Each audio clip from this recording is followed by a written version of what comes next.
Друзья мои, как здорово, что мы снова вместе.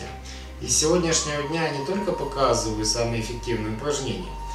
Я решил сделать свои видео более информативными, более познавательными и полезными для вас.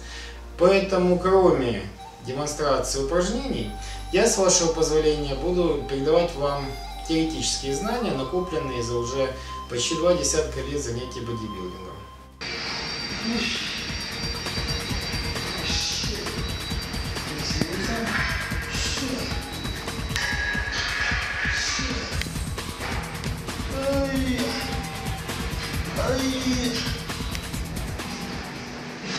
Сегодня я имею честь продемонстрировать вам весьма нестандартную тягу для задних пучков дельтовидной мышцы плеча.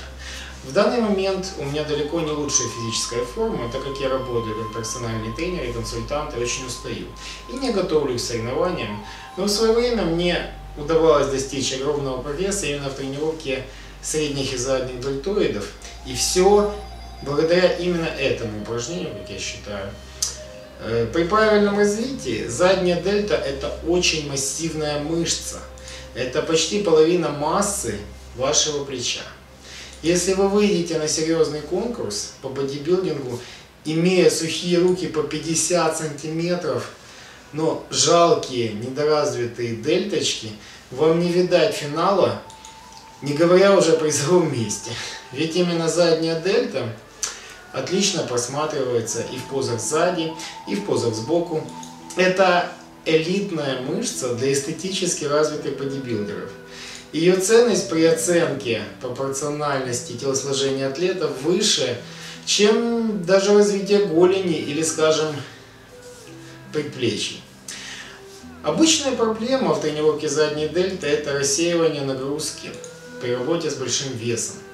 Получается, изолирующая чистая техника, например, при разводках, не позволяет нарастить дельты, поскольку используется малый рабочий вес, а при работе с большим весом всю нагрузку забирает на себя мощнейшая трапециевидная мышца, и целевой мышце, то есть задней дельте, почти ничего не перепадает.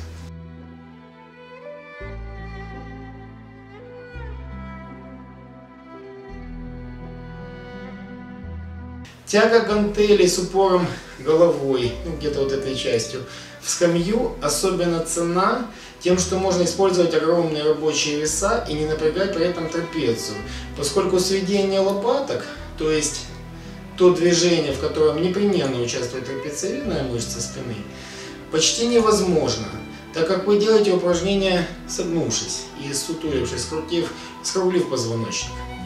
Пожалуй, кроме тренировки пресса и специфической тяги согнутой спиной горбиком, это одно из немногих упражнений на спину, где можно и нужно держать позвоночник скрюченным, чтобы не сводились лопатки.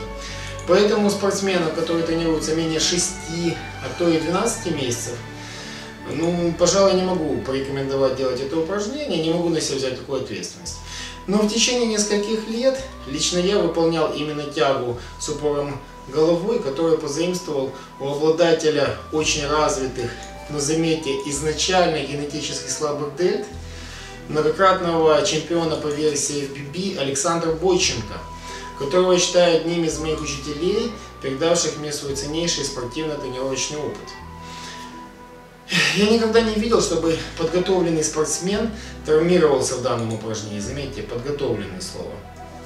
Техника выполнения упражнения достаточно сложна. Уперевшись головой в скамью, вы должны сделать тягу таким образом, чтобы ваши лопатки остались разведенными. То есть ограничиться нижним участком амплитуды движения. Не стоит подняться, поднять локти как можно выше уровня плеч, отвести их назад максимально. Эту фазу работы вы уже выполните за счет трапеций. Это уже совершенно другое упражнение. Следите также за тем, чтобы локти двигались строго в стороны, а лучше немного вперед. То есть даже лучше немного вперед. Выводите их ближе к ушам. Иначе, как показывает практика, 80% людей, которым я показываю это упражнение, незаметно для себя начинают пробежать локти к туловищу. То есть они думают, что в стороны тянут, они тянут к туловищу. что увеличивает роль широчайшей мышцы спины в упражнении. Ну и, соответственно, трапециевидной тоже, ведь она тоже сводит лопатки. Друзья, уже в течение нескольких лет я снимаю технику упражнений для вас. Начинал с того, что еще были такие черно-белые, некачественные видео, без комментариев, потом начал комментировать. И на примере данного видео можно судить о том, что лучшая награда для меня – это ваши хорошие результаты, полученные с моей помощью. Я делал и буду делать все для того, чтобы видео вам нравились.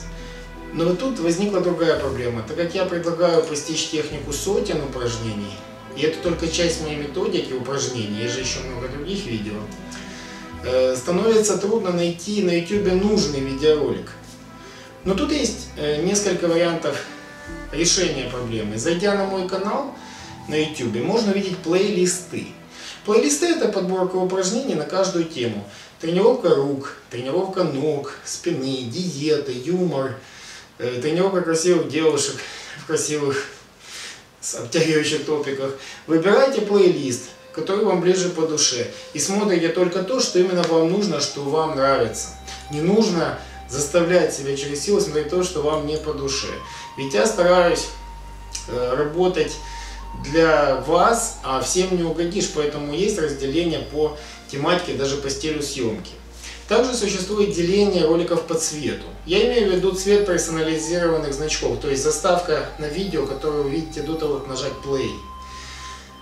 Если на видео желтая надпись, это техника упражнений. Если питание и диеты, это оранжевый цвет надписи. Если отзывы моих клиентов, как они тренировались, как трансформировалось их тело, то красный цвет надписи и так далее. В конце видео видно 8 делений по стилю. Это поможет вам. Просто не смотрите видео, что вам не нравится. Смотрите только то, что вам интересно, именно вам. И, наконец, есть мой сайт biceps.ua, где я предлагаю для вас массу полезной информации. Вот смотрите, на сайте есть видео упражнений. Нажимаем и смотрим все упражнения по группам мышц. И есть раздел, который называется просто «Видео». Тут по темам разложены все видео. Опять-таки юмор, отзывы, мое участие в различных телешоу, тренировка красивых и, конечно же, сексуальных девушек. В общем, я постараюсь сделать, чтобы вам было удобней и интересней. А теперь я желаю вам больших спортивных успехов, здоровья и хорошего настроения. До новых встреч, друзья!